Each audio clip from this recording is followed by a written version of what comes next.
Bienvenidos a un nuevo capítulo del programa Más Conocimiento, en su sexta temporada.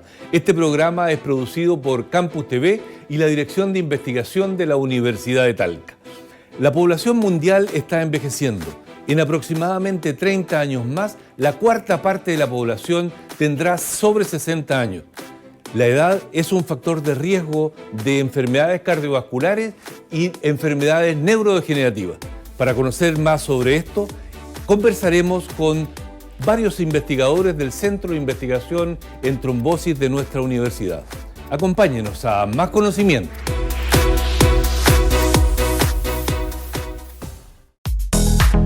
El envejecimiento de la población, sumado a los malos hábitos de esta, ha hecho que se incrementen las enfermedades cardiovasculares. Investigaciones multidisciplinarias están trabajando en cómo prevenir este tipo de enfermedades dentro de la población. Para ello, el Centro de Investigación en Trombosis, integrado por un grupo multidisciplinario de investigadores, está trabajando en cómo prevenir enfermedades como la trombosis, basándose en componentes naturales encontrados en alimentos como el tomate.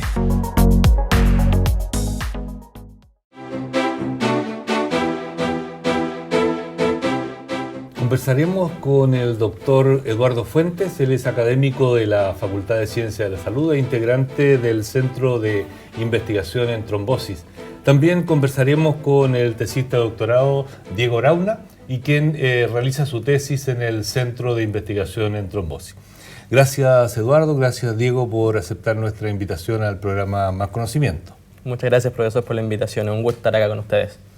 Gracias por la invitación y esperamos que sea una entretenida conversación. Así va a ser. Vamos a conversar y los telespectadores van a quedar contentos con lo que podamos entregar en esta jornada. Eso esperamos, que sea un aporte para toda la sociedad. Doctor Fuentes, para entrar en materia, las enfermedades cardiovasculares que son parte importante de las muertes en el mundo, ¿qué son? ¿De qué se tratan las llamadas enfermedades cardiovasculares? Bien, o sea, lo primero, en el contexto de enfermedades crónicas no transmisibles, tenemos las enfermedades cardiovasculares que representan, como mencionaba, un alto porcentaje de mortalidad. Aproximadamente un 30% de la población fallece por culpa de una enfermedad cardiovascular. ¿Y qué enfermedades podemos incluir ahí? ¿Cuáles por las ejemplo, causan muerte en la población? Claro, por ejemplo, de una típica, un infarto agudo del miocardio, ya que básicamente es cuando en una arteria se genera un trombo. Existe una oclusión del vaso sanguíneo, por lo tanto se corta el flujo sanguíneo. Entonces... ¿Y en esa porque la sangre circula por venas y por arterias? Claro. Arterias, estoy pensando en los telespectadores, arteria es la sangre que sale desde el corazón, claro, y va hacia los distintos tejidos, ¿verdad? Claro. Y el retorno es a través de las venas. Sí. Esta oclusión para el efecto del infarto agudo del miocardio, por ejemplo, ¿ocurre en arterias o en venas? Por ejemplo, sería en arteria en este caso. Ya. Claro, en arterias, pero siempre se ha dado mayor importancia a la trombosis que ocurre en la arteria. Pero últimamente, en los últimos estudios, dan también importancia a la trombosis a nivel venoso y con participación de diferentes tipos de células en ambos tipos de oclusión, tanto en arterias como en venas. Que en este caso sería para otros tipos de trombosis. Claro, para otro tipo. La trombosis a nivel de infarto agudo del miocardio sería en las arterias del corazón. Arterias del corazón. Y a propósito, y dicho en forma lo más simple posible, la génesis de esa oclusión y infarto, por lo tanto, no pasa sangre después que se forma ese trombo, y es por eso que ocurre la necrosis, la muerte de una parte del tejido en el corazón. ¿Qué gatilla? ¿Cómo se produce la fisiopatología, técnicamente hablando, verdad, de ese trombo? ¿Qué células participan? ¿Qué moléculas participan? Sin entrar en los detalles, por cierto. Claro, lo primero, dejar primero claro que cuando ocurre una trombosis no es un evento puntual por un día en un momento determinado, sino que esto viene desde tiempo atrás, digamos. Entonces, desde años existen los factores de riesgo cardiovascular que si no se cuidan, por ejemplo, tabaquismo, obesidad, sedentarismo, que si la persona es obesa, sedentaria, consumo de tabaco, va a generar factores de riesgo. Entonces esto en el tiempo van a llevar a generar un daño en el vaso sanguíneo y ahí entramos a la fisiopatología. Los mecanismos que podrían estar ocurriendo. Dicho en forma simple. Claro, simplemente el vaso sanguíneo, ¿qué es lo que ocurre? Que normalmente la sangre fluye en forma normal con diferentes células. Cuando tenemos factores de riesgo, estos factores de riesgo van dañando la pared del vaso sanguíneo. Pero, a propósito, ¿Sí? pensando en los telespectadores, dijiste que en la sangre, a propósito, digamos, ¿qué hay en la sangre? Claro. Voy a hacer un paréntesis. Sí, ¿Qué hay en la sangre? por ejemplo, si tomamos una muestra de sangre venosa, como un examen de rutina, se toma una muestra de sangre y ¿qué podemos encontrar? Glóbulos rojos principalmente, glóbulos blancos y plaquetas, y plasma, y proteínas que van a estar en el plasma. Eso es lo que va a ocurrir, eso es lo que va al interior de un vaso sanguíneo. Pero ¿qué es lo que ocurre cuando uno no se cuida? Tenemos factores de riesgo, se van a dañar los vasos sanguíneos. ¿Y ese daño qué significa? Que va a aumentar la interacción entre componentes de la sangre con la pared vascular. ¿Y qué es lo que eso, en detalle, es? Esta interacción va a generar agregados de células que van a impedir el flujo normal de este vaso sanguíneo. Y es el principal causante de finalmente generar una trombosis. Generar oclusión a través de agregados de componentes del vaso con componentes celulares que van a través del vaso sanguíneo. Ya. Diego, en ese mismo contexto de factores de riesgo, uno de los factores de riesgo y que no se puede modificar claramente es la edad. Efectivamente. ¿Ya? Porque hay otros que tú sabes, ¿verdad?, se pueden modificar. Sí, efectivamente. ¿Ya? Pero la edad es un factor de riesgo de las trombosis. ¿Cuán envejecida está la población chilena? ¿Qué porcentaje de la población chilena es de tercera y de cuarta edad? Y eso si lo comparamos con Europa, con Latinoamérica. Bueno, como muy bien dijo usted, la edad es un factor importantísimo de riesgo cardiovascular y uno de los principales no modificables. Esto se debe a de que al avance de edad hay un deterioro del sistema cardiovascular. Ese deterioro constante, como bien nombró el profesor Eduardo Fuentes, se mezcla con los factores de riesgo cardiovascular y desemboca en diferentes eventos que podrían ser cardíacos. Los adultos mayores en Chile representan actualmente, según el último censo, el 16,2%.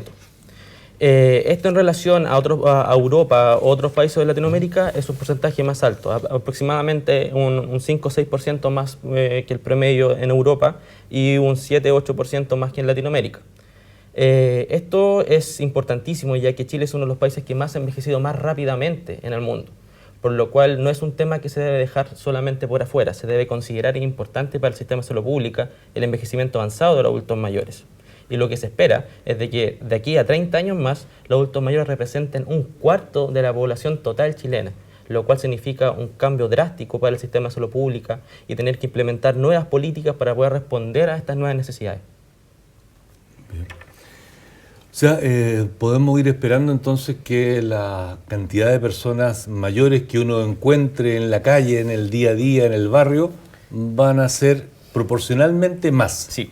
Actualmente, si uno toma 5 personas al azar de la población, 2 personas van a ser adultos mayores. Eso es lo que se espera que con el avance.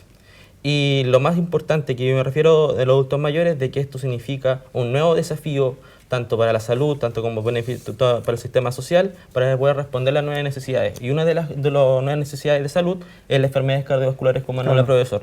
Que los adultos mayores es una de las poblaciones que tiene mayor riesgo de padecer estos eventos trombóticos. Por lo tanto, es una población objetivo para interferir e implementar tratamientos preventivos, que es lo que mayormente se recomienda, que tratamientos que ya sean para solucionar el fenómeno o el evento. Sí, también como mencionaba Diego, que el tema de prevención no es lo mismo prevenir a un adulto 40, 50 años que a un adulto mayor.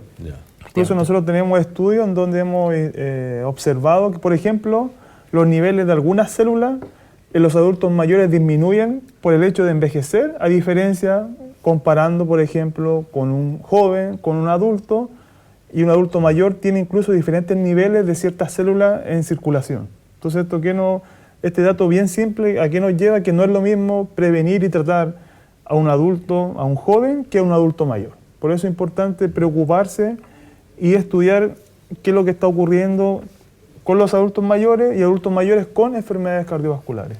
Luego avanzaremos un poco más en algunos detalles de los adultos mayores. Por lo pronto, Eduardo, aparte de la edad, ¿existen otros factores de riesgo para enfermedades cardiovasculares? Sí, o sea, además de la edad, que es un problema actual, se suma que vamos envejeciendo, pero además si vamos envejeciendo con factores de riesgo, por ejemplo, obesidad, sedentarismo, tabaquismo, hipertensión, diabetes, y seguimos sumando el contexto, por ejemplo, síndrome metabólico, todo esto se va sumando al proceso de envejecimiento, vamos a tener una población, además de envejecida, con un alto porcentaje y con altos niveles de factores de riesgo, que no solo uno... En términos generales podríamos decir que se envejece porque la edad es inevitable, claro. Inevitable. No se puede avanzar el tiempo. Detener el tiempo. No se puede detener el tiempo. ¿Ya? Por lo tanto, es mejor envejecer sin esos factores de riesgo adicionales versus envejecer con esos factores de riesgo. Sí, incluso, bueno, ¿qué nos lleva a esto? Que lo ideal y lo mejor es envejecer sin ningún factor de riesgo. Eso es lo primero. Pero ¿qué es lo que se está describiendo? Que cada vez los estudios de corte que se realizan en población, la edad de adulto mayor para comenzar los estudios cada vez lo están bajando. Por ejemplo, comenzaban a los 65 años, pero ahora están comenzando a los 60, 50 años para poder abarcar el inicio de la enfermedad cardiovascular. No en una etapa ya final, adulto mayor y con factores de riesgo. O que esté preestablecida la enfermedad desde ya. Claro. Y también es importante en relación a los factores de riesgo cardiovascular considerar que algunas veces se analizan como los factores de riesgo por separado. La prevalencia de un factor. Uno de los puntos más importantes en la población es la acumulación de estos factores de riesgo. Y cuando un adulto mayor o un adulto joven manifiesta un factor de riesgo más ya en su estilo de vida, eso es casi seguro un predictor muy acertado de que esa persona va a manifestar una enfermedad cardiovascular. Y eso se va a acompañar de enfermedades crónicas que lo va a manifestar aún más otras enfermedades cardiovasculares. Y por eso las enfermedades cardiovasculares, valga la redundancia, es una de las principales que producen mortalidad acá en Chile. Porque muchas enfermedades, muchos factores derivan en estos eventos. Sí. Hay un concepto que en realidad es un síndrome en los adultos mayores que es el síndrome de fragilidad. Sí. ¿Ya? Y en el cual tú estás haciendo, en una parte de esto, estás haciendo tu tesis de doctorado. Sí, efectivamente. ¿Qué aspectos son los que determinan que una persona, algunos al menos, algunos aspectos que determinan que una persona sea frágil y otra que no sea frágil? Bueno, en el envejecimiento en general, lo que se puede describir en los últimos reportes es de que existen diferentes aspectos que se separan desde metabolismo energético, habilidades cognitivas, que son en relación al cerebro, habilidades deportivas, que son rendimiento físico, caminar, y la fragilidad en sí, lo que se refiere es una disminución de todas las capacidades biológicas. Cuando me refiero a esto, todas las capacidades del cuerpo del ser humano, tanto a nivel ya podríamos decir, de sistemas fisiológicos como también a nivel cerebral. Y eso se ejemplifica en los adultos mayores con una disminución de sus defensas o sus principales factores protectores frente a estas enfermedades crónicas y enfermedades cardiovasculares. ¿Y existen, Diego, algunas, voy a llamarle escala, alguna forma de cuantificar, medir el nivel de fragilidad que un adulto mayor Efectivamente, puede tener? El tema de la fragilidad partió mayormente del año 2000. Una de las principales investigadoras, que es Linda Fred, ella fue la que estandarizó un fenotipo de fragilidad. Cuando me refiero a fenotipos, son como unas características propias de un adulto mayor frágil. Y esta investigadora definió 5 criterios, que son los 5 criterios de Fred. Estos 5 criterios abarcan la debilidad, la disminución de la velocidad, la pérdida de peso involuntario, el mal rendimiento físico y una pérdida en relación a la fuerza muscular. Estos 5 criterios que evalúa el síndrome de fragilidad son dicotómicos. ¿Qué quiero decir con esto? De que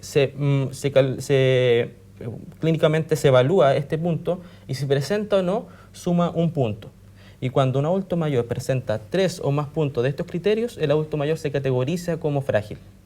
Y también es importante destacar que en este fenotipo no solamente categoriza en frágil o no frágil, sino que identifica 3 diferentes etapas, una evolución del síndrome de fragilidad. Un adulto mayor que es no frágil, que me refiero a un adulto mayor sano, un adulto mayor prefrágil y un adulto mayor frágil. Lo importante de este fenotipo es de que si solo somos capaces de identificar el estado de prefragilidad, podemos intervenir el avance de este síndrome y poder mejorar la calidad de vida y de salud del adulto mayor. ¿Y qué pasa, voy a decir, después del frágil? O sea, si un adulto mayor, que puede ser no frágil, puede ser prefrágil o puede ser frágil, y en la etapa postfrágil, Después de la porque fragilidad, hasta el frágil es autovalente. efectivamente, hasta el frágil todavía se categoriza como autovalente, pero después de la fragilidad viene el fenómeno de dependencia del adulto mayor.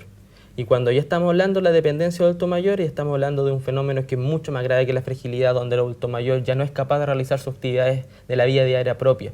Y la dependencia afecta de mucho la calidad de vida de los adultos mayores, ya que mayormente acá en Chile, haber una población tan alta y en condiciones que no son las mejores, afecta mucho para poder trabajar, para realizar sus actividades de salud, para poder mantener una calidad de vida buena.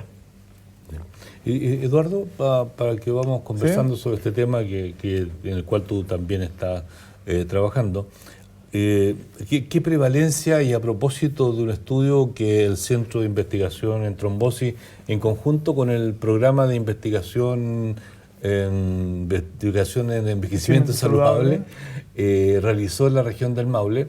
Ese estudio, a propósito de estudio, ¿cuántos adultos mayores del Maule fueron Por ejemplo, abordados, sí. entrevistados? Bueno, en este estudio que se realizó en aproximadamente 1.200 adultos mayores de la región del Maule, una muestra representativa. ¿Era ¿sí? representativa? Representativa de un número de 1.205 adultos mayores, a los cuales se realizaron diferentes tipos de preguntas, encuestas, y entre ellas se evaluó la fragilidad. Como Se mencionaba hicieron Diego, las mediciones que claro, indicó Diego. sí, Exactamente. es una el de nuevo las fenotipo de escalas Fried. más publicadas, que es la escala de Fried, que mide los 5 parámetros. A cada adulto mayor se aplicó esta escala, luego procesamos los datos y el resultado final es qué porcentaje de la población es frágil, que eso es lo que nos interesa. Ya. ¿Por qué? ¿Y Porque cómo ¿sí? anduvimos con Chile, con la doctora Albala, que ha trabajado ¿Sí? en esto también, y con Europa, por ejemplo? Nosotros encontramos un mayor porcentaje de fragilidad, aproximadamente un 20%, voy a dar una cifra cerrada, Sí. un 20% de la población de adultos mayores del Maule presenta una fragilidad del 20%.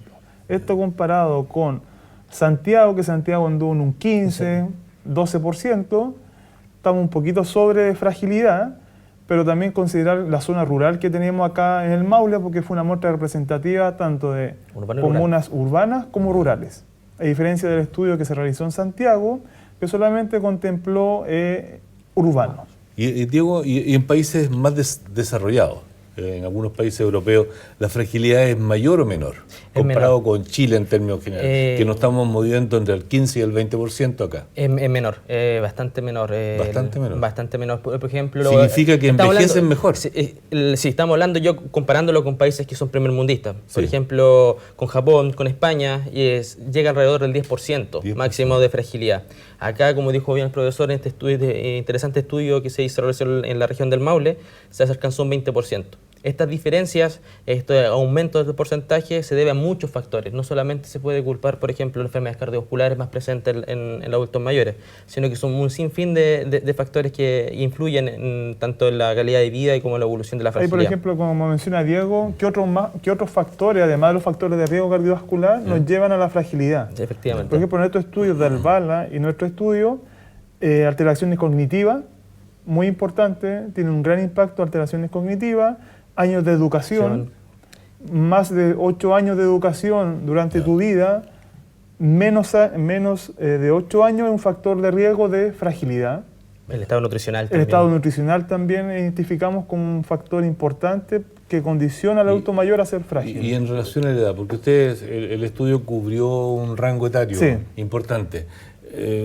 A más edad, más fragilidad, el factor género, sexo, Sí, ¿cómo anduvo eso también es importante, que en el estudio identificamos que las mujeres, por el hecho del género en sí, por ser mujer, por ejemplo, tienen un mayor riesgo de fragilidad con respecto al hombre. Un pequeño impacto tiene el género de mujer sobre hombre, y lo otro la edad. Me imagino que llegar a los 90 años, a una edad ya límite de vida, como mencionaba Diego, ¿qué es lo que mide la fragilidad? El funcionamiento biológico del organismo. Entonces, a edades avanzadas, sobre 90 años, ya tiene un mayor riesgo de fragilidad. Entonces, nosotros categorizamos este estudio de 65 a 75, 75 a 85, en 3 grupos, por ejemplo, y observamos que a medida que avanzaban estos grupos, a medida que avanzaba la edad, aumentaba la fragilidad. Sí, efectivamente. Como Diego, te voy a llevar a un tema que puede ser un aporte al conocimiento de lo que hasta hoy se conoce.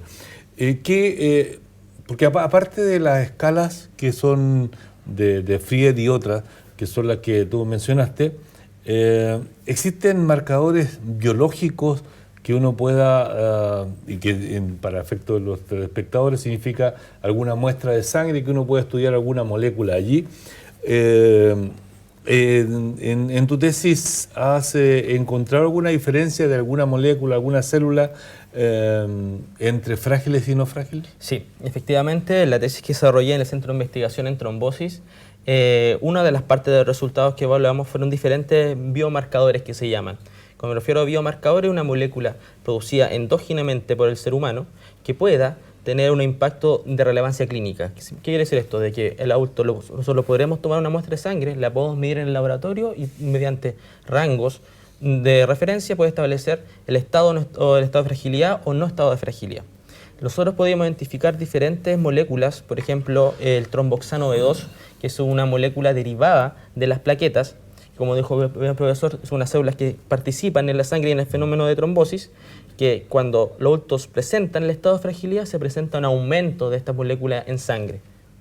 También identificamos otras moléculas relacionadas al estrés oxidativo, como el 8-isoprostano, y también otras... ¿Significa eso que los frágiles tienen un mayor nivel de oxidación en el cuerpo? Efectivamente. Lo que podíamos observar nosotros en las muestras y los pacientes, de que hay un aumento mucho más exacerbado en comparación, por ejemplo, con el tromboxano B2. ¿Qué quiere decir esto? El aumento de esta molécula circulante es de que hay un efecto ya notorio, un efecto que es circulante, que no afecta solamente a un órgano específico, sino que afecta a todo lo que va llegando a la sangre, a todos los órganos, este daño de oxidación. Y este daño de oxidación interfiere en todo el funcionamiento celular, todo el funcionamiento biológico. Finalmente, y fue uno de los principales resultados más importantes porque no se había medido anteriormente nunca en adultos mayores frágiles, fue un marcador que se llama GDF15. Esta molécula en español es una molécula de diferenciación. Esta molécula nosotros podemos observar de que está aumentada en adultos mayores frágiles.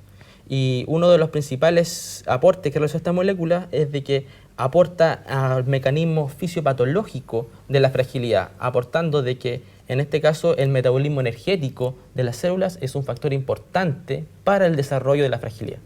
Y los adultos mayores frágiles, lo que observamos es de que tienen un menor funcionamiento energético. Nos queda poco tiempo en este bloque.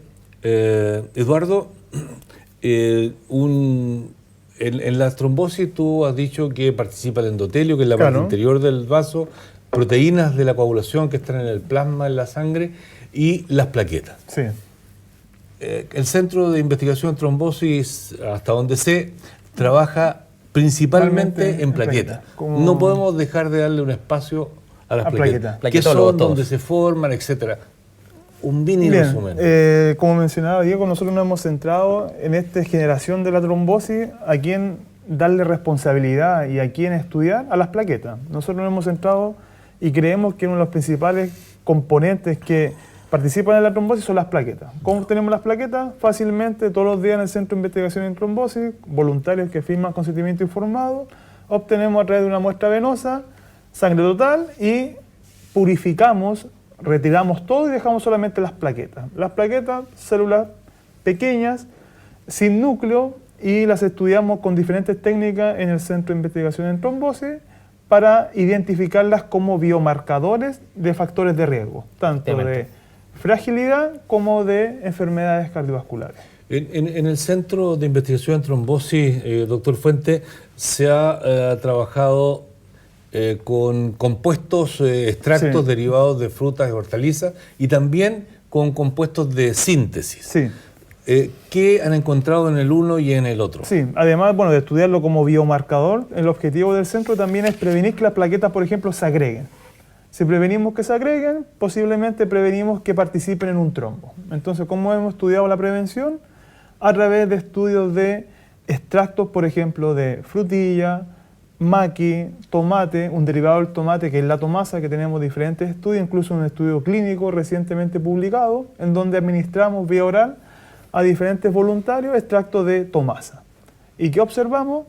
Que tienen la capacidad de prevenir que las plaquetas se agreguen. O sea, podríamos hacer esa recomendación que está en la dieta mediterránea, pero en los tiempos actuales se está conociendo cómo actúan. Sí, totalmente. Además de confirmar lo que se indica la dieta mediterránea, que un alto consumo, por ejemplo, de frutas y hortalizas previene las enfermedades cardiovasculares, esto nosotros lo hemos identificado en el laboratorio, a través de pruebas de laboratorio, con plaquetas purificadas, que realmente extractos de frutas y hortalizas previenen que las plaquetas se activen, se agreguen y por lo tanto, si en el tiempo consumimos fruta y verduras, vamos a prevenir que las plaquetas tengan una menor participación en la trombosis. Eso adicional a la antioxidación de esta... Claro, es una propiedad adicional, que eso es lo ideal del consumo de fruta y hortalizas, que aportan un abanico de actividades protectoras saludables.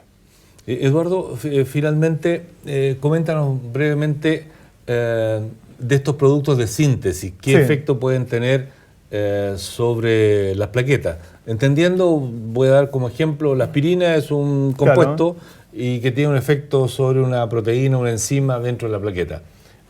¿Qué se está estudiando en el centro a propósito de la búsqueda de moléculas con un efecto antiplaquetario? Claro, el concepto de un fármaco antiplaquetario es un fármaco, como mencionaba, por ejemplo, la aspirina, que inhibe las plaquetas.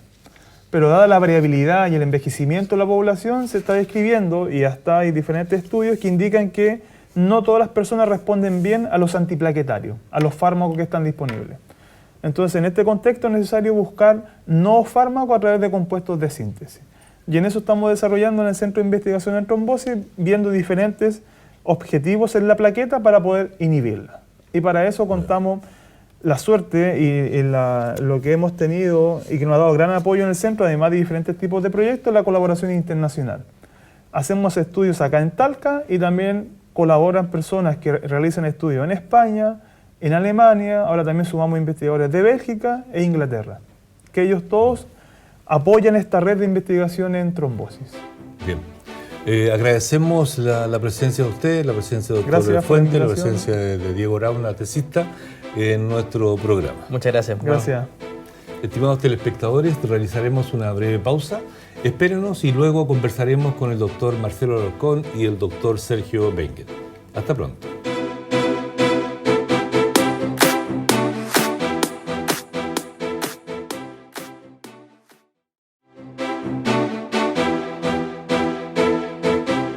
En este bloque del programa Más Conocimiento conversaremos con el doctor Marcelo Alarcón y el doctor Sergio Wenger, ambos tecnólogos médicos y académicos de la Facultad de Ciencias de la Salud de la Universidad de Talca y además integrantes del Centro de Investigación en Trombosis. Con ellos conversaremos sobre enfermedades cardiovasculares y enfermedades neurodegenerativas.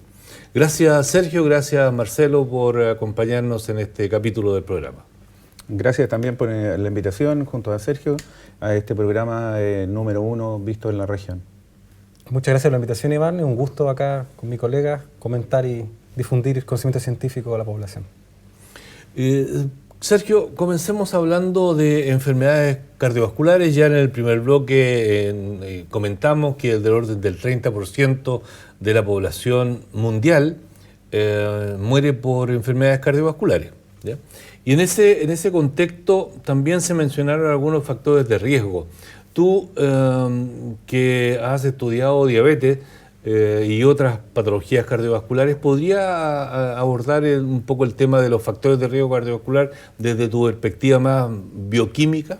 Claro, bueno, desde luego el factor de riesgo más importante para las enfermedades cardiovasculares son las dislipidemias. ¿Qué se entiende por dislipidemia? Dislipidemia es cuando tú tienes elevados niveles en sangre de lo que la gente comúnmente conoce como grasas, básicamente colesterol y triglicéridos. Estos son, como todas las grasas, son insolubles en agua, por lo tanto, para ser transportados en la sangre, tienen que ir en unas partículas llamadas lipoproteínas. Imagínatela como unas pelotitas, unas bolitas donde van adentro los lípidos. Y dentro de esas lipoproteínas existen las que la gente comúnmente conoce como el famoso colesterol bueno y el colesterol malo. El colesterol bueno es el HDL y simplemente le llamamos colesterol bueno porque es bueno tenerlo en elevados niveles en sangre. Y el colesterol malo es el LDL, que es el que comúnmente uno conoce como el que es malo tenerlo en elevados niveles en sangre. Pero básicamente, para hacer una analogía, imaginémonos que el sistema circulatorio es Santiago y al tenerlo muy congestionado de vehículos, aumentamos los accidentes, que son básicamente los problemas cardiovasculares como el infarto y enfermedades cardiovasculares isquémicas, es decir, donde se corta el flujo sanguíneo. Básicamente, para poder salir de Santiago necesitamos la HDL, sacar el colesterol de circulación. Y para entrar a Santiago necesitamos la LDL, ingresar el colesterol a la circulación. Por eso es bueno tener el HDL alto para sacarlo de circulación y eliminarlo a través del hígado y tener bajo el LDL para no tener tanto colesterol dando vueltas en el sistema circulatorio. Porque tener mucho colesterol en el sistema circulatorio aumenta la posibilidad de que este se oxide. Los colegas ya hablaron del estrés oxidativo y entre las cosas más peligrosas del estrés oxidativo es que se oxiden estas partículas de LDL colesterol y al oxidarse son captadas por células macrófagos que van depositando este exceso de colesterol en las arterias. Finalmente se va produciendo lo que ya comentaban los colegas, que conversabas con ellos, que son estas placas de ateroma que finalmente pueden desarrollar trombos, isquemia y todos estos términos que básicamente es la obstrucción de las vías sanguíneas que producen infarto agudo del miocardio y accidentes cerebrovasculares. Ya. Creo que es suficientemente claro. Ahora, pero tú destacas las dislipidemias. ¿La diabetes tiene alguna participación allí? Tiene mucho que ver. ¿O directa o indirectamente? No, tiene que mucho que ver, porque básicamente las dislipidemias tú las puedes tener por una herencia familiar, es muy común, tener tendencia por un gen o un conjunto de genes que favorecen que tú tengas, por ejemplo, LDL alto y HDL bajo, ¿ya? O tener triglicéridos elevados, que es el otro tipo de grasas también que está presente ahí. Pero la mayor parte del tiempo, si bien hay un componente familiar que predispone, lo más probable es que tú tengas también otros factores de riesgo súper importantes que van de la mano junto con la dislipidemia, que es tener colesterol o triglicéridos altos, que son la hipertensión arterial, que también es un factor sumamente importante de riesgo para enfermedades cardiovasculares. Y dentro de eso también el exceso de glucosa en sangre, que es lo que se produce en la diabetes, también es un factor súper importante en enfermedades cardiovasculares. La mayor parte de la gente diabética muere por complicaciones en el sistema cardiovascular, principalmente infarto agudo del miocardio. Entonces eso te dice que tener azúcar elevada en sangre va muy de la mano con hipertensión y con dislipidemias, que a su vez producen las enfermedades cardiovasculares. Es todo un conjunto de cosas que además tienen mucho que ver con la dieta y el ejercicio. Dietas altas en grasas y azúcares y la falta de ejercicio te llevan también a mayor riesgo de desarrollar diabetes, obviamente obesidad, enfermedades cardiovasculares y dislipidemia. Ya. Marcelo, tú en el último tiempo has estado estudiando aspectos de las enfermedades neurodegenerativas. ¿Algún ejemplo de enfermedad neurodegenerativa? Bueno, para que nos ubiquemos, así como dijimos enfermedades cardiovasculares, dijimos infarto agudo del miocardio, a modo de ejemplo. En neurodegenerativa, ¿qué enfermedad? En general, las enfermedades neurodegenerativas pueden estar asociadas a un componente muy importante del cerebro. Si nosotros imaginamos el cerebro tal cual como él hacía una analogía con Santiago, sí. Nosotros imaginamos una pared. La pared está formada por miles de ladrillos, ¿no? Típicos nosotros tenemos en la casa estos ladrillos princesa, y cada uno de esos ladrillos en el cerebro lo vamos a llamar como neurona. Y la palabra neuro viene de neurona, degenerativo, que se degenera o daña. Imagínense cada uno de esos ladrillos de nuestra pared que vemos en la casa. Y la más conocida, yo creo que acá en la región casi todos conocen a alguien o tienen un familiar con la enfermedad llamada Alzheimer. Y es una enfermedad en la cual es muy dolorosa porque van perdiendo los recuerdos, van perdiendo el conocer o el entorno. ¿Por qué? Porque justo esos ladrillitos se van apagando, por decir así. A lo mejor si hablamos de un televisor, por decir así, cada televisor tiene un LED. Ese LED, esa lucecita que nosotros nos da una imagen en la pantalla, se va apagando en el tiempo y ese televisor, yo creo que varios en la casa, ¿qué hacen? Ese televisor lo botan o se desecha porque va muriendo de a poco. Ese es el concepto de enfermedades neurodegenerativas, que se degeneran las neuronas. Y existe, a ver, ya que pusiste como ejemplo la enfermedad de Alzheimer, ¿existen factores de riesgo para el Alzheimer? Y de hecho, ¿O no? con aquí, aprovechando, Sergio, podemos sí. discutir. Si bien es cierto, no hay una asociación directa con las enfermedades, pero se han hecho estudios donde se ha analizado incluso en poblaciones hasta 1 millón de personas. Y de hecho, el director del CENIC, que es un instituto importante en Europa, se apoya justo en lo que dijo Sergio, que finalmente lo que tiene que ver con la obesidad, lo que tiene que ver con la hipertensión, lo que tiene que ver con la diabetes, aparentemente es la idea de que podrían ser factores de riesgo, en el sentido de que estos factores van a afectar, como en delante mostrábamos, por decir así, para entender nosotros, las venas, las cañerías del cerebro que nos llevan la sangre y nos irrigan el cerebro, por los factores que mencionaba en este caso Sergio, ya sea o se tapan y no llega el agua donde tiene que llegar, por decir así, la sangre, o en este caso se empiezan a depositar algunas moléculas, algunas partículas y empiezan a reducir la irrigación al cerebro. Y eso, imagínense, como por eso le decía, que la neurona no está recibiendo el alimento constante y ¿qué es lo que hace? Se va muriendo. Entonces, digamos, para darle el paso también, si quiere, a Sergio, uno de los estudios más importantes que se han estado haciendo es que aparentemente el colesterol podría tener una importancia. De hecho, Sergio también nos puede hablar de la estatina, en lo cual se han estado estudiando que posiblemente las estatinas podrían ser un buen tratamiento, por el lado de la parte de los lípidos, por el lado de la parte de la parte cardiovascular, incluso algunos anticoagulantes pudieran estar reduciendo estos factores de riesgo. No sé qué te parece a ti, Sergio. De hecho, tener ciertos tipos de receptores de estos LDL, que son los que llevan el colesterol hacia los tejidos y por lo tanto el colesterol malo que le llaman, se asocia con cierto tipo de enfermedades neurodegenerativas. Y de hecho hay que recordar que el cerebro, las neuronas son altamente sensibles a la falta de oxígeno, así que cualquier cosa que afecte al sistema circulatorio allí va a afectar también a las neuronas y van a tender, como decía el profesor, a degenerar, perder funcionalidad y producirse las famosas demencias, que es el otro gran problema que tenemos en este siglo XXI. Marcelo, hasta donde entiendo, en el Alzheimer se depositan algunas moléculas que son muy particulares de esto. ¿Puedes referirte brevemente a eso? ¿Y qué relación existiría respecto a estos factores de riesgo? ¿Cómo relaciona esas moléculas que son como propias con glicemia, etcétera? Vamos, para no entrar en tanto en tecnicismo, hay una proteína que se le llama el péptido beta-amiloide, que es altamente pegajosa, por decirlo así. Entonces, ese péptido normalmente se está produciendo en el cerebro y este se empieza a pegar sobre las neuronas. Empieza a inflamar, a dañar, a destruir y consigue con la destrucción. Entonces, ¿cómo conectamos con lo que nos hablaba Sergio y en el panel anterior? ¿Cómo conectamos toda esta teoría finalmente a la demencia? Y lo que pasa es que todos estos factores de riesgo como obesidad, como colesterol, y es donde yo estudio, lo que hacen es que una partícula muy chiquitita, de hecho, por ejemplo, si nosotros vemos la regla donde tenemos 1 milímetro, imagínense 1000 veces dividido el milímetro, esa partícula muy pequeña que se llama plaqueta, es muy sensible al entorno, como lo que decía, la hipertensión, lo que tiene que ver con la diabetes, entonces es muy sensible al entorno y se empieza, por decir así, a activar, empieza a crecer y empieza a liberar esta proteína. Y de hecho, si esta proteína aumenta en circulación, de hecho se ha visto que pacientes que tienen estos trombosis, estos tapados de alguna manera en las cañerías que llevaban al cerebro, la cantidad aumenta 1000 veces. Ahora, imagínense, para tomar el ejemplo que tenía Sergio, que Santiago, ahora que son como 5 millones de habitantes, la duplicamos a 10 millones de habitantes. ¿Qué hacen? ¿Dónde andan? ¿Dónde se pueden ubicar? Entonces, uno de los lugares donde se deposita, se ha encontrado que incluso en el corazón se ha depositado. Viajan por estas cañerías, llegan al cerebro y estas son altamente pegajosas y se empiezan a pegar, el término es depositar, sobre las neuronas, sobre el cerebro.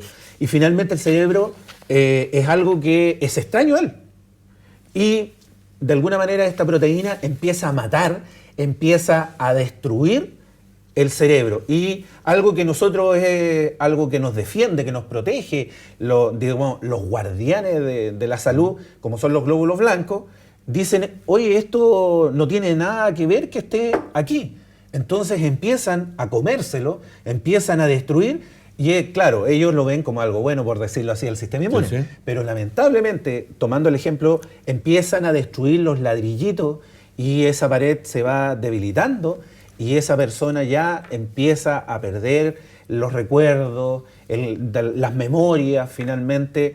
Y justamente también Sergio nos puede apoyar, como él decía, que es asociado, no viaja solo, a veces viaja con una molécula que es digamos, el ApoE4. No sé si tú nos puedes contar de la apolipoproteína E que viaja con el péptido beta. Sí, no, básicamente que es una proteína importante en el transporte de lípidos, de colesterol principalmente, y se ha visto que esta ApoE4 justamente, como yo decía, ciertos genotipos, que es básicamente lo que tiene uno en el ADN, son como distintos modelos de un mismo, digamos, componente.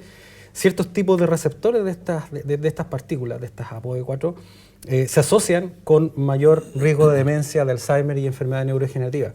Porque eso a nosotros nos da un indicio de que, como dice el colega, lo importante que es la lipoproteína, el manejo de los lípidos con el funcionamiento de la circulación y la neurona a nivel cerebral. Entonces, básicamente, si esta partícula, ¿no es cierto?, Sí. viaja junto con esta proteína, va a favorecer el depósito en el cerebro. Como decía, el sistema inmune reacciona, se produce un factor inflamatorio, estrés oxidativo, y básicamente se produce el Lo daño neuronal. otro también aportando eso, que si bien es cierto, todos somos distintos. Y existe, por decir así, una persona que controla, le vamos a llamar receptor, y el trabajo de él es ingresar esta partícula al interior de la célula. Pero en algunas personas, porque uno dice, ¿cómo yo no tengo Alzheimer y él lo tiene de alguna manera? En algunas personas, esta persona que está en la puerta, por decir así, tiene algunas alteraciones que también se pueden ir asociadas al envejecimiento. Entonces, normalmente, esta molécula que debe entrar para que no haga este daño en ciertas personas, no entra. Entonces, está dañado y se empieza a acumular afuera y empieza a destruir finalmente. Por lo tanto, en ese sentido, se piensa que como todos somos distintos, hay algunos que tienen una mayor probabilidad de tener la enfermedad de Alzheimer que en otros, teniendo, por ejemplo, obesidad o hipertensión, todo, digamos. Porque uno dice, ¿por qué yo no me enfermo de Alzheimer? Digamos. Y es básicamente porque las características especiales de cada persona. Pareciera ser, bueno, los epidemiólogos así lo han mostrado, que las enfermedades infecciosas fueron de otros tiempos, siguen existiendo, por cierto, pero en forma más puntual. Ya no hay epidemias en general de enfermedades infecciosas que maten mucha gente, sino que de lo que estamos enfermándonos y lo que nos está matando son las enfermedades crónicas, ¿ya? No transmisibles, ¿ya? Y que por lo que les he escuchado tienen un elemento común en el proceso final, que son fenómenos inflamatorios. ¿Ya? Hay fenómenos inflamatorios en las enfermedades neurodegenerativas, las enfermedades cardiovasculares. ¿Ya? Y ya ha aparecido la sal, el azúcar, las grasas que matan millones de personas. Una cifra por allí de 17 millones de personas anuales en el mundo morían por esta causa.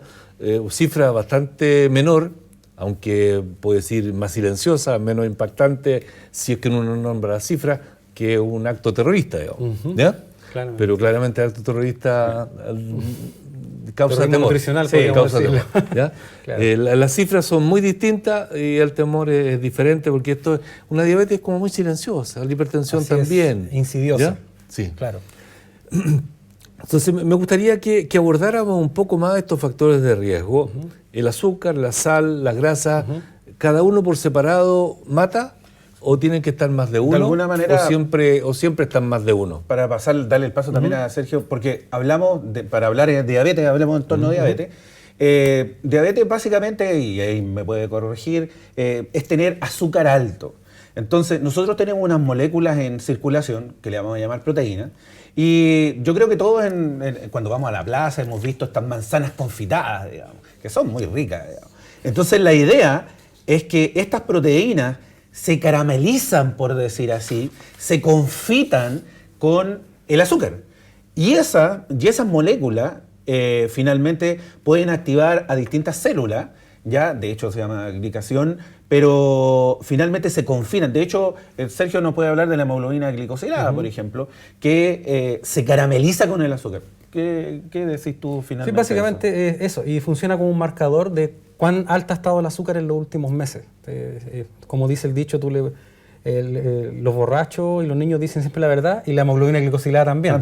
Porque el azúcar, de un momento a otro, puede variar, puede subir, puede bajar según lo que uno ingiera a las horas de ingestión. Por eso es que a uno, cuando se va a hacer un examen de azúcar, le piden un ayuno mínimo de 8 horas. ¿Ya? Por lo tanto, en cambio, la hemoglobina glicosilada, como dice el colega, se va azucarando o confitando de una forma mucho más estable. Entonces, si tu comportamiento, tu control diabético no ha sido bueno, no le has hecho caso al doctor y has consumido muchos azúcares, la hemoglobina glicosilada va a estar alta, aunque te hayas portado bien los últimos 3 días antes de ir al médico. Detecta y muestra la verdad. Así es. Ahora, yendo hacia la pregunta que tú hacías, Iván, bueno, la sal claramente, el sodio, y ahora se está investigando que también su combinación con el cloruro, ahí hay una clave por ahí. Porque, perdona, Sergio, para recordarle a los telespectadores de estos... Porque las indicaciones de nutrición que están en todos los productos con letras chicas, pero aparecen ahora grandes sellos. Que uno tiene que ver con sal, otro tiene que ver con azúcar, otro tiene que ver con grasa y otra caloría. Pero estos 3 que hemos nombrado, claramente, y me alegra mucho que la ley así lo exija, tienen mucho que ver con estas muertes. Mucho que ver. Como te decía, la sal básicamente, principalmente a través del sodio, actúa sobre el sistema renina-angiotensina. Bueno, no vamos a mostrar mucho tecnicismo, pero básicamente es el sistema que permite regular la acumulación de líquido en el organismo y la presión sanguínea. El exceso de sodio induce la retención de agua en el organismo, lo que lleva al aumento de la presión arterial. Y esto un poco como no sé si la gente está familiarizada un poco cómo funcionan muchos sistemas, mecanismos que requieren de manguera. Si aumenta demasiado la presión, la manguera se va desgastando, que son nuestros vasos sanguíneos. Y ahí entra todo un juego del endotelio, que es básicamente la capa de células que cubre los vasos sanguíneos. La parte interior. Exacto. Y se ha visto que es sumamente relevante la hipertensión porque induce una serie de trastornos o disfunción que se llama en esta capa de células, que produce factores proinflamatorios, entre otros, y básicamente lo que se favorece con ello es la formación, entre otras cosas, de placas de ateroma, ¿ya? La agregación de plaquetas en esa zona, etc. Entonces, la hipertensión mata porque es un factor de riesgo cardiovascular extremadamente importante para la formación de placas de ateroma, trombos, entre otros. O sea, podríamos hacer la asociación, que lo más probable es que la conozcan los telespectadores, pero solo para ir amarrando ideas. O sea, el azúcar aumenta la glicemia, el azúcar en la sangre, y eso con diabetes. Exacto, y eventual enfermedad cardiovascular, o sea, infarto o enfermedad cerebrovascular. Exacto. La sal se asocia a aumento de retención de líquido y eso aumenta la presión sanguínea y también enfermedad cardiovascular. Exacto, por daño al endotelio. Y nos quedan las grasas que tú algo habías desarrollado ya. Así es. Y completa la idea, por correcto. favor. Bueno, hay que aclarar quizás ciertos mitos. No da diabetes solo por consumir mucho azúcar. No, también hay otros factores normalmente familiares, diabetes tipo 2 que se conoce. Como dijo el colega, la diabetes es básicamente tener elevados niveles de glucosa en sangre, que ya no los puede controlar adecuadamente el cuerpo. Durante harto tiempo se pensó que los principales villanos eran las grasas, pero en realidad el azúcar también, el exceso de azúcar es muy pernicioso, muy maligno, por decirlo así. ¿Ya? Sin embargo, no podemos negar que a pesar de ello, las grasas también son sumamente importantes en este contexto. Y básicamente con grasa hablamos de colesterol y triglicéridos. Y hablamos de colesterol, el colesterol bueno, el colesterol malo y cómo se desarrolla. Y por otro lado están los triglicéridos, que son básicamente las grasas, cómo se transportan y posteriormente se almacenan en el tejido adiposo. ¿Ya? El tejido adiposo que está bajo nuestra piel y entre medio de nuestras vísceras. Ese tejido adiposo es necesario para que el organismo funcione bien porque cuando justamente tú estás en ayuna, por ejemplo, cuando estás durmiendo, no puedes consumir azúcar, tiene que el cuerpo mantener los niveles de azúcar, sobre todo para el cerebro. Entonces, ¿cómo lo hace? Echa mano de las grasas que están en el tejido adiposo. Y echa mano de estos triglicéridos. El problema es que el exceso de estas grasas, de estos triglicéridos, también se relaciona con problemas que tienen que ver con hipertensión y formación de estas placas de ateroma que tapan las arterias en el organismo. Ahora, no da lo mismo cualquier tipo de grasa. Están las grasas saturadas y las insaturadas. Sin entrar en mucho detalle químico, las saturadas son grasas que son más sólidas, más gruesas, por decirlo así, que las grasas insaturadas, y son más ateromatosas, se relacionan más con esta acumulación de lípidos y todos estos problemas cardiovasculares. Y por otro lado, la combinación, exceso de azúcares, grasas, sal y sobre todo el ejercicio, no hemos tenido mucho tiempo de hablar de él, pero el ejercicio es tremendamente relevante en todo esto. Una vida sedentaria baja en ejercicio también potencia, eleva muchísimo la posibilidad de enfermedades cardiovasculares. Y un último factor, no menos importante, es el tabaquismo. Junto con la dislipidemia y la falta de ejercicio, el tabaquismo es otro gran factor de riesgo para las enfermedades cardiovasculares. El tabaco tiene una gran cantidad de toxinas que eleva el estrés oxidativo y la inflamación. Y como ya lo han explicado todos los colegas, es un componente sumamente importante para las enfermedades cardiovasculares. Y todos estos factores pareciera ser que están muy prevalentes en la población chilena al menos. Sumamente, porque nuestro modelo de vida, básicamente con los celulares, internet, videojuegos, etcétera, nos lleva al sedentarismo. Comer, evolutivamente nosotros estamos predispuestos a consumir alimentos ricos en azúcares y grasas, porque en la naturaleza son escasos. Por tanto, tenemos gran aversión, tenemos mucha dependencia de ellos. Lamentablemente, en el mundo que tenemos ahora, donde te los tenemos al alcance de la mano, más encima la comida chatarra es más barata y llena más que la comida saludable, lamentablemente, más sabrosa, obviamente lleva a problemas que tenemos actualmente como la obesidad infantil. Les voy a llevar por un momento al laboratorio clínico, donde se hacen ciertas mediciones. En el caso de las enfermedades neurodegenerativas, Marcelo, ¿hay alguna medición que se esté realizando así como para decir, oye, tengo posibilidades de medir hecho, la molécula A? De hecho, o sea, en resumen, no hay todavía de hecho, lamentablemente, el diagnóstico final de la enfermedad de Alzheimer se hace cuando fallece la persona, digamos, muere. Entonces, se está tratando, ¿se acuerdan de esta proteína que se pegaba? Sí. Y que aumenta finalmente en circulación. ¿No se mide en clínica eso? Eso está, o sea, no es un ensayo, un kit que en clínica, en este caso el clínico lo pueda pedir, pero en investigaciones, para nosotros, es un marcador y queremos finalmente potenciar para que sea, digamos, un diagnóstico prematuro de una posibilidad de enfermedad de Alzheimer. Sergio, y en el ámbito de las moléculas que hemos estado mencionando, pero que sí, hasta donde sé, son más de uso rutinario en las consultas médicas y en los laboratorios clínicos. Algunos valores, por ejemplo, niveles de corte así que superiores en general, digamos. Por ejemplo, glicemia, ¿hasta cuánto es normal? En ayunas, hasta 100 miligramos por decilitro es lo normal. Colesterol, total. No superior a 200 miligramos por decilitro. Triglicéridos. Es como casi una prueba, pero, sí, está bien, pero es para que la gente se quede con algunos niveles. Idealmente hasta 150 miligramos por decilitro. 150. Sí. ¿Existe algún otro parámetro a tu juicio que sea importante? Sí, es súper importante porque las dislipidemias no son sintomáticas. En casos muy raros, cuando los niveles de lípidos aumentan muchísimo, tenemos gente con algunos mareos y se siente mal. Pero en general las dislipidemias son asintomáticas, así que la única forma de revelarlas realmente es con exámenes midiéndose el colesterol, los triglicéridos y las lipoproteínas, HDL, LDL, cuyo corte está HDL, lo bueno es tenerlo sobre 50 miligramos por decilitro, y el caso de LDL siempre es bueno tenerlo no más de 130 miligramos por decilitro. Hemos llegado al final de este bloque, se nos pasó el tiempo volando. Gracias, doctor Alarcón, doctor Wenger, por acompañarnos en este bloque del programa Más Conocimiento. Esperamos llegar a otro capítulo también, porque se hizo corto. Cuando quieran, sí. Encantado. Estimados telespectadores, hemos conversado en este capítulo con el doctor Eduardo Fuentes, con el tesista Diego Arauna, con los doctores Marcelo Alarcón y doctor Sergio Wenger sobre el ámbito de la edad, cómo es un factor de riesgo que no se puede modificar obviamente, y factores de riesgo que sí se pueden modificar, como el sedentarismo, como el azúcar, la sal, entre otros. Y ellos son factores de riesgo cardiovascular, pero también de enfermedades neurodegenerativas. Las enfermedades crónicas, como ellos lo han mencionado, son las enfermedades de este siglo y esas se pueden prevenir. Estimados telespectadores, gracias por acompañarnos y será hasta una próxima oportunidad.